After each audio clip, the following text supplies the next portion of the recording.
We begin with a moment of silence.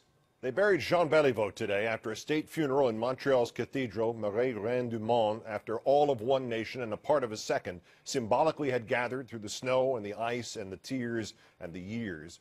2 Catholic archbishops, the prime minister, a former prime minister, 4 Hockey Hall of Famers giving eulogies, 6 teammates serving as pallbearers, everybody from Mario Lemieux to the newest Montreal Canadiens player, to Jean-Guy Talbot, who was Belivau's teammate as long ago as 1952. It was regal, and it was extraordinary, and it was heartbreaking.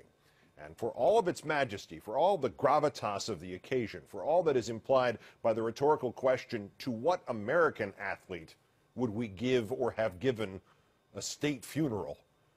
For all of that, the funeral today did not tell the story of Jean Beliveau, of his admirers, of the fans of the Montreal Canadiens, of the fans of hockey, as well as did a single 53-second span of time. Not today in a cathedral, but last night at a hockey rink. We now have moments of silence at American sporting events, and Canadian ones too, so often that their meaning has been lost. Certainly the instruction implicit in the title, Moment of Silence, that has been lost.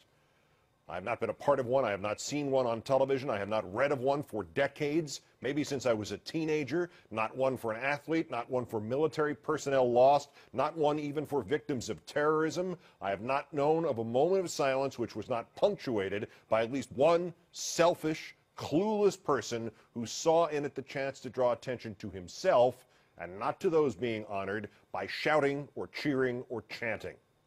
The moment of silence is no longer silent. It is an invitation for some clown in the balcony to make his voice heard and respect for the dead be damned. A lot happened last night in Montreal. Belivau's seat illuminated, his wife Elise next to it, tearful but undaunted throughout. The traditional hockey player applause, the tapping of the sticks on the ice, and something even beyond that.